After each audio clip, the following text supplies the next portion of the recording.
السلام علیکم ورحمۃ اللہ وبرکاتہ۔ الحمد للہ رب العالمین، نحمدہ ونصلی علی رسولہ الکریم، اما بعد فاعوذ باللہ من الشیطان الرجیم، بسم اللہ الرحمن الرحیم۔ قال اللہ تبارک وتعالی فی القرآن المجید الفرقان حمید، ولا تقولوا لمن يقتل في سبيل الله اموات بل احياء ولكن لا تشعرون۔ آمنت بالله صدق الله العلي العظيم وبلغنا رسوله النبي الأمين المكين الكريم، ونحن على ذلك لمن الشاهدين والشاكرين، والحمد لله رب العالمين۔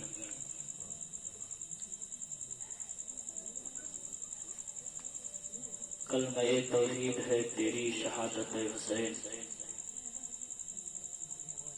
تو نہ رہتا تو نہ رہ جاتی صداقت حسین، تیری قربانی نے زندہ کر دیا اسلام کو،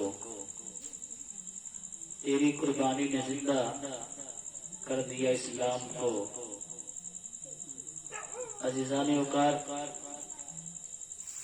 شاعر یوں کہتا ہے کہ فاطمہ کا لاڈلا صبت نبی سجدے میں ہے، فاطمہ کا لاڈلا صبت نبی سجدے میں ہے، موت سر پر آ گئی ہے زندگی سجدے میں ہے۔ فاطمہ کا لاڈلا صبت نبی سجدے میں ہے، موت سر پہ آ گئی ہے زندگی سجدے میں ہے۔ اور جس نواسے کے لیے نانا کرے سجدہ طویل، جس نواسے کے لیے نانا کرے سجدہ طویل، وہ نواسا آج بھی سر کٹا کر سجدے میں ہے، وہ نواسا آج بھی سر کٹا کر سجدے میں ہے۔ اور رات چھوٹی پڑ گئی رب کی عبادت کے لیے، رات چھوٹی پڑ گئی رب کی عبادت کے لیے۔ فاطمہ بنت نبی رات بھر سجدے میں ہے، فاطمہ بنت نبی رات بھر سجدے میں ہے۔ عزیزان وقار، آپ حضرات نے کئی دنوں سے مسلسل، آج محرم الحرام کی 14 تاریخ تھی اور 14ویں دن کا بیان آپ حضرات سماعت کر رہے ہیں۔ آپ حضرات نے پہلی محرم الحرام سے بیان میں شرکت کی اور رسالت کے تعلق سے آپ حضرات نے سماعت کیا، پھر خلافت کے تعلق سے، پھر اہل بیت کے تعلق سے۔ آپ حضرات نے کربلا کا پس منظر مجھے سے گنہگار سے سنا، اور پھر شام غریبہ آپ نے کل سماعت کیا۔ اس طریقے سے لٹا ہوا قافلہ شام گیا، دمشق گیا، کوفہ کی گلی کوچوں سے گزرا، امام علی مقام کے سر مبارک کے ساتھ ظالموں نے بدتمیزی کی، اور سیدہ زینب نے دربار یزید میں، دربار دمشق میں مولائے کائنات کے لہجے میں خطبہ دیا۔ سیدنا زین العابدین نے اپنے خطبے سے یزیدیوں کے دلوں کو تھرایا۔ شاعر نے تڑپ کر کے کہا تھا، سیدہ زینب کے خطبے پر جب صحابی رسول نے پوچھا تھا، نابینا صحابی تھے، خطبہ سن کر کے کہا تھا کیا علی آ گئے ہیں؟ تو سیدہ زینب کے بولنے کا انداز یہ تھا کہ جبریل امی بول رہے ہوں جیسے، جبریل امی بول رہے ہوں جیسے، حکمت کے گوہر رول رہے ہوں جیسے، جبریل امی بول رہے ہوں جیسے، حکمت کے گوہر رول رہے ہوں جیسے۔ دربار دمشق میں بی بی زینب کا خطاب، دربار دمشق میں بی بی زینب کا خطاب، منبر پہ علی بول رہے ہو جیسے، منبر پہ علی بول رہے ہو جیسے۔ اور عزیزان وقار جب سیدنا امام زین العابدین نے خطبہ دیا تو یزید نے بیچ میں آپ کے خطبے کے بیچ میں اذان دلوانا شروع کیا. آپ نے پوچھا تھا یزید یہ بتا یہ اذان میں تیرے نانا کا نام ہے یا میرے نانا کا نام ہے؟ یزید لاجواب ہو گیا. شاعر کہتا ہے دربار میں یزید کو ہذیان ہو گیا، دربار میں یزید کو ہذیان ہو گیا، خطبہ سنا تو کفر پریشان ہو گیا. اور سن کر اذان سید سجاد نے کہا دیکھو ہماری فتح کا اعلان ہو گیا. سن کر اذان سید سجاد نے کہا دیکھو ہماری فتح کا اعلان ہو گیا. عزیزان وقار آپ حضرات نے مولانا مزمل صاحب کی وجہ سے سماعت کیا. یزید یہیں تک خاموش نہ بیٹھا. یزید اتنا بڑا شرابی آدمی ہے، اتنا بڑا شرابی ہے کہ وہ مدینے کے پاک گلیوں میں بیٹھ کر اس نے شراب پیا ہے. حضرت امیر معاویہ کے دور خلافت میں یہ حج کرنے کے لیے آیا، حج سے فارغ ہو کر کے جب مدینہ آیا اور مدینے میں بیٹھ کر کے شراب پی. میرے امام اس طرف سے گزر رہے تھے تو آپ نے پوچھا یہ کیسی بو ہے، کیسی مہک ہے؟ تو یزید نے کہا یا ابا عبداللہ یہ شام میں بنا کرتی ہے، میں تمہیں بھی اس کی دعوت دیتا ہوں. ایک جام دو جام بھرا، ایک اپنے ہونٹوں سے لگایا اور ایک امام کی طرف بڑھایا. میرے امام نے کہا میں اس کی طرف دیکھتا نہیں ہوں، پینا تو دور کی بات ہے. مدینے میں بیٹھ کر پیا. تو ذرا سوچو جو شراب کو کھلم کھلا امام کے سامنے نظروں کے سامنے پیا ہو، میرے امام ایسے شرابی کے ہاتھ میں اپنے ہاتھ کو کیسے دے سکتے تھے؟ عزیزان وقار یزید یہیں تک خاموش نہ رہا.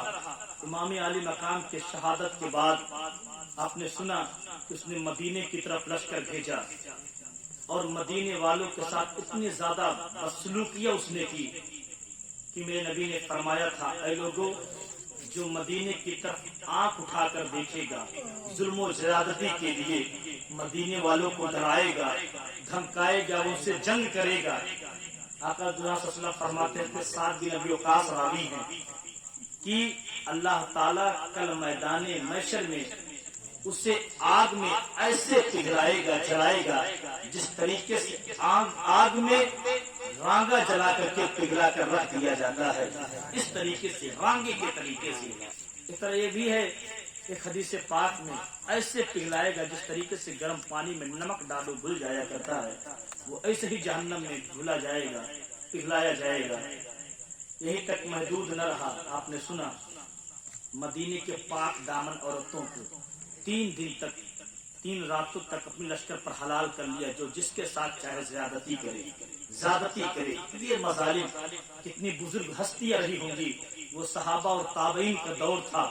ان کی پاک دامن عورتوں کو، بچیوں کو ان لشکروں نے اپنے اوپر حلال کر لیا. اور تاریخ بتاتی ہے، کتابیں بتاتی ہیں اس کی زیادتی تو تب ہوئی جب ان لوگوں نے 3 دن 3 راتوں تک عورتوں کو اپنے اوپر حلال کر کے جو زنا کیے تھے، ان لوگوں کے زنا سے 1000 عورتوں نے ناجائز بچے جنے تھے. عزیزان وقار یہ مظالم کھائے تھے. پھر مکے پر چڑھائی کی. حضرت عبداللہ ابن زبیر کو خبر پہنچی یزید شہر حمص میں اس حالت میں مرا کہ شراب کے مٹکے اس کے سرہانے رکھے ہوئے تھے، شراب کے بوتلیں اس کے بستر کے قریب تھی اور ناچنے اور گانے والیاں ڈھول تماشے کے ساتھ اس کے پاس بیٹھی ہوئی تھی. اس کے مرنے پر رو رہی تھی. وہ کبھی اٹھتی تھی، کبھی بیٹھ جایا کرتی تھی. اس حالت میں شراب کو پیتے پیتے وہ دنیا سے گیا. عزیزان وقار اس سے بدتر موت اور کون سی ہو سکتی ہے؟ یزید جب مرا تو شراب خواری کے ساتھ مر رہا ہے.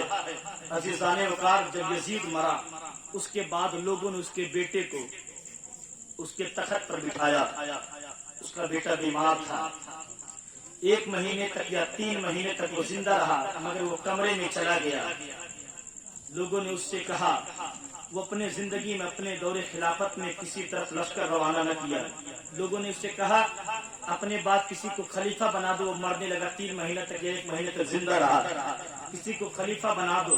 اس نے کہا میں نے خلافت میں حکومت میں کوئی حلاوت کوئی مٹھاس نہیں پائی ہے, تو میں اپنے بعد کسی کو خلیفہ نہیں بناؤں گا. یزید کے دور میں حجاز کے لوگ اور یمن کے لوگ دیگر قبائل کے لوگ حضرت عبداللہ ابن زبیر کو اپنا پیشوا بنا لیے تھے. یزید مرا تو شام اور ایران کے لوگوں نے بھی ان کے ہاتھ پر بیعت کر لی. اب سب لوگوں نے حضرت عبداللہ ابن زبیر کے ہاتھ پر بیعت کی. یہ یزید کی موت کے بعد ہوا. اب ایک مروان شخص ہے, مروان خفیہ چالوں کی وجہ سے چھپ کر کے آپس میں پھوٹ ڈال کر کے مصر اور شام پر قبضہ کر لیا اور وہ خود مختار بن بیٹھا. وہ مرنے لگا تو اپنے بیٹے عبد الملک کو اپنا جانشین بنا دیا. یہ عبد الملک مدینے میں رہتا تھا. پہلے بڑا عبادت گزار تھا, قاری تھا, حافظ تھا, حدیثوں کو قرآنوں کو پڑھا کرتا تھا, بڑا تقوی شعار تھا. مگر جب وہ خلافت کی کرسی پر بیٹھا تو وہ شراب پینے لگا. حضرت ام دردہ صحابیہ ہیں, ان سے لوگوں نے کہا آپ کے پاس پہلے یہ عبد الملک بیٹھا کرتا تھا, یہ بڑا نیک آدمی تھا, مگر یہ شراب پینے لگا. حضرت ام دردہ صحابیہ نے پوچھا عبد الملک ہم نے سنا ہے تم شراب خوار ہو گئے ہو. تو کہنے لگا شراب خوار تو ہوا ہوں, شراب خوار کے ساتھ ساتھ میں بڑا خونخوار بھی ہو گیا ہوں. اس کے بارے میں, اس کے عبد الملک کے بارے میں عبداللہ ابن زبیر کہا کرتے تھے اے لوگوں سنو, لوگ بیٹا پیدا کرتے ہیں مگر مروان نے عبد الملک کو پیدا کیا تو بیٹا نہیں پیدا کیا بلکہ اپنا باپ پیدا کیا ہے. یہ ایسا شخص تھا. یہ جب خلیفہ بنا تو اس نے اپنے دور حکومت میں کوفہ کا جو گورنر تھا, کوفہ کے گورنری کے کرسی پر ایک شخص مختار ابن عبید سقفی کو بٹھایا. یہ مختار کوئی بڑا اہم شخص نہیں ہے جس کو عزت سے جس کا نام لیا جائے. مختار بھی امام عالی مقام کو خط لکھ کر بلانے والوں میں سے تھا. خط لکھ کر یہ بھی بلانے والوں میں سے تھا, مگر اللہ نے اسی ظالم سے کام لیا. وہ مختار جب کوفہ کے حکومت کے کرسی پر بیٹھا تو اس نے اعلان کیا اے لوگوں سنو, جس گھر سے بھی جس کسی گھر سے بھی حسین کے قاتل ملیں گے اس کے پورے گھر والوں کو موت کی گھاٹ اتار دیا جائے گا, اسے موت کی گھاٹ اتار دیا جائے گا, اس کے بچوں کو قتل کر دیا جائے گا. ذرا سوچو, کچھ ہی دن پہلے ایک اعلان عبید اللہ نے کیا تھا اے لوگوں جس گھر سے بھی امام مسلم اور ان کے بچے کی خبر ملے گی تو اس کے پورے خاندان والوں کو موت کے گھاٹ اتار دیا جائے گا. اب مختار کچھ ہی دنوں کے بعد بیٹھا ہے, وہ اعلان کر رہا ہے اے لوگوں سنو, جس گھر سے بھی قاتلان حسین کا پتہ چلے گا پورے کے پورے گھر والوں کو موت کے گھاٹ اتار دیا جائے گا. اتنا سننا تھا. لوگ گھروں کو چھوڑ کر کے پہاڑوں میں چھپنے لگے, جنگلوں میں چھپنے لگے. تقریباً 6,000 لوگوں کو مختار نے قتل کیا. ایک دن مختار کرسی پر بیٹھا ہوا تھا. نام بڑے پیچیدہ ہیں, میں ناموں کے لیے کتاب لے کر کے آیا ہوں, میں آپ کے سامنے بیان کرتا ہوں کہ کرسی پر بیٹھا ہوا تو اس نے کہا کل میں ایک ایسے شخص کو قتل کروں گا جس سے اللہ و رسول بھی خوش ہوں گے اور آسمان کے فرشتے بھی خوش ہوں گے اور ساری دنیا کے مومنین بھی خوش ہوں گے. وہ اتنے شخص بیٹھے ہوئے تو سمجھ گئے کل کس کا قتل ہونے والا ہے, یعنی کل عمر بن سعد مارا جانے والا ہے. عمر بن سعد, اس نے اپنے رات اپنے غلام کو بھیجا کہا کہ عمر بن سعد سے کہہ دو وہ کہیں فرار ہو جائے, بھاگ جائے, اس لیے کہ مختار اس کے قتل کا انتظام کر چکا ہے. مگر خروج کے دنوں پہلے کے دنوں میں عمر بن سعد اور مختار ابن عبید کی بڑی بیٹھا کرتی تو اس نے کہا نہیں تو میرا دوست مجھے تھوڑی مارے گا. مگر جب صبح ہوئی تو مختار نے اپنے سپاہیوں کو ابو عمرہ کے ساتھ بھیجا. ابو عمرہ ان کے سپاہیوں کا کوتوال تھا, اس سے بھیجا اپنے کوتوال کو. ابو عمرہ گئے تو وہ خود تو نہ آیا, بلائے تو خود نہ آیا. اس نے اپنے بیٹے حفص کو بھیج دیا. اس کا بیٹا جب حفص آیا تو جناب مختار نے پوچھا اے حفص یہ بتا تیرا باپ کہاں ہے, وہ تجھے کیوں بھیج دیا, وہ کیوں نہیں آیا؟ تاکہ میرے باپ جو ہے وہ اب گوشہ نشین ہو گئے. گوشہ نشین مطلب یہ ہے